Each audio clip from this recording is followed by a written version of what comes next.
अपने ही law college में gang rape का शिकार हुई। पीड़िता ने कस्बा थाने में 4 पन्नों की शिकायत दी है, जिसमें 3 आरोपियों के नाम बताए गए।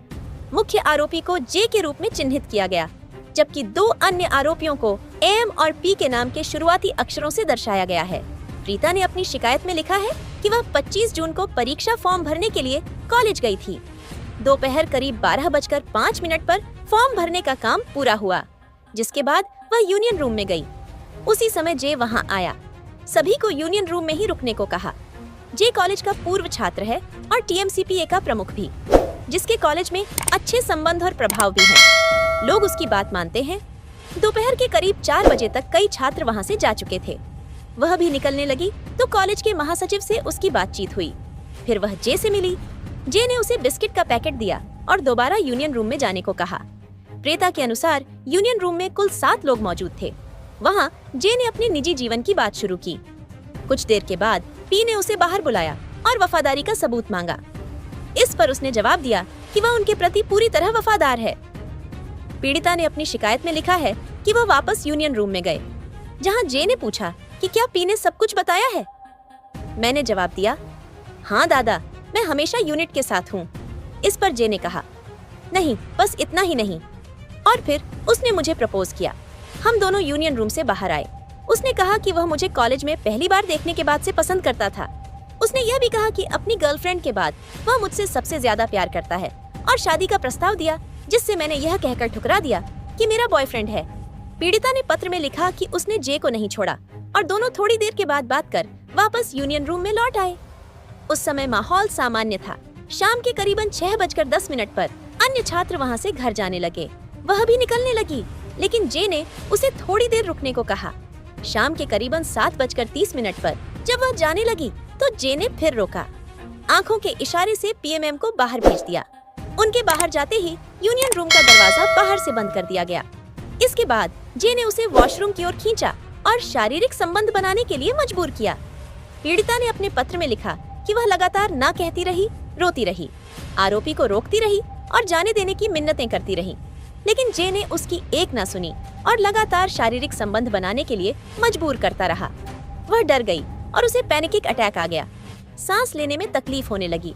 तब जे ने एम और पी को आवाज दिया। पीड़िता ने उनसे कहा कि उसे रूबी जनरल अस्पताल ले जाए, क्योंकि वह स्वस्थ महसूस कर रही थी, लेकिन किसी ने उसकी बात नहीं मानी। उसने अनुरोध किया कि कम से कम इनहेलर ला दे। तब एम ने इनहेलर लाकर दिया, जिससे थोड़ी राहत मिली। वह अपना सामान समेटकर भागने वाली थी, लेकिन देखा कि वे मुख्य द्वार बंद कर रखे थे। उसने गेट पर मौजूद गार्ड से मदद मांगी, मगर वह कुछ नहीं कर सका। इसके बाद एम और पी ने उसे जबरन यूनियन रूम में घसीटा और फिर जे के कहने पर गार्ड रूम में ले गए और गार्ड को बाहर भेज दिया। गार्ड रूम में जबरन ले जाने के बाद जे ने मेरे कपड़े उतार दिए। इसके बाद मेरा बलात्कार किया। जब मैंने उसे रोकने की कोशिश की तो उसने मुझे ब्लैकमेल करना शुरू कर दिया। उसने मुझे धमकाया। उसने कहा कि वह पहले भी ऐसा कर चुका है। उसने मेरे बॉयफ्रेंड को जान से मारने और मेरे माता पिता को पुलिस के द्वारा गिरफ्तार करवाने की धमकी मुझे दी जाने लगी। जब मैंने उसे रोका तो उसने मुझे मेरे नग्न होने के 2 वीडियो दिखाए।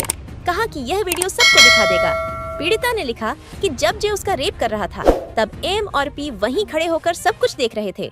उसने खुद को बचाने की पूरी कोशिश की, लेकिन अपनी आबरू नहीं बचा सकी। जे ने उसके सिर पर जोर से वार किया, हॉकी स्टिक से मारने की धमकी दी।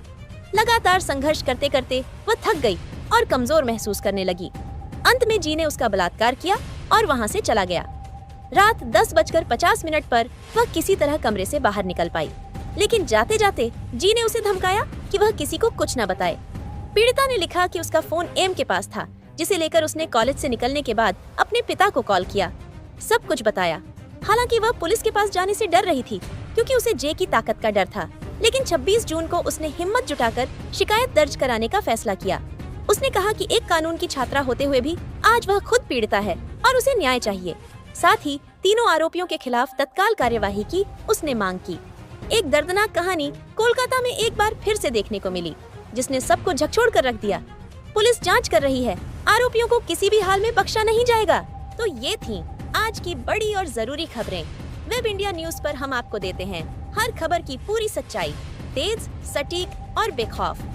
देश दुनिया की हर अहम खबर और आपके क्षेत्र की हर छोटी बड़ी हलचल सबसे पहले देखने के लिए वीडियो को लाइक करें, शेयर करें और चैनल को सब्सक्राइब जरूर करें। बेल आइकन दबाएं ताकि खबर आप तक पहुंचे सबसे पहले।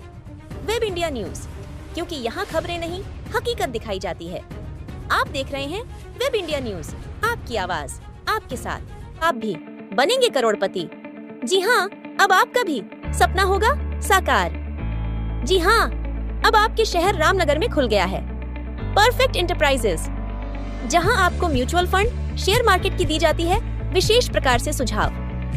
यहां आपको सभी प्रकार के कंपनियों का रजिस्ट्रेशन ऑफ लाइसेंस की दी जाती है। सबसे अच्छी सुविधा, यहां आपको pitch deck, trademark, FSSAI licence, legal agreement, project report for bank loan, income tax return filing, company compliance, MSME registration, startup India registration, digital signature certificate, GST registration and return की दी जाती है आपको विशेष सुविधा। परफेक्ट इंटरप्राइजेस आपको India के सबसे तेज Blue Dart Express, DTDC courier सेवा, इंडिया पोस्ट, DHL शिपिंग सेवा, Delhivery, Xpressbees, Ecom Express जैसे इंडिया के किसी भी जगह आप अपना कुरियर परफेक्ट इंटरप्राइजेस के माध्यम से सबसे तेज भेज सकते हैं। अब पासपोर्ट, ड्राइविंग लाइसेंस की सबसे अच्छी सुविधा यहाँ से प्राप्त करें। यहाँ आपको सहज वसुधा केंद्र की सुविधा उपलब्ध है, जैसे आप अपना किसी भी प्रकार बिल पेमेंट जमा करा सकते हैं, आधार कार्ड से पैसे निकासी की सुविधा, बैंकिंग, सरकारी सुविधा, रिचार्ज की सुविधा, अकाउंट में पैसे भेजना, लोन की सुविधा, बीमा premium payment, scholarship, pan card, entertainment, OTT, micro ATM, travel service, insurance समेत संपूर्ण ऑनलाइन संबंधित सभी कार्य की सुविधा यहाँ से प्राप्त करें।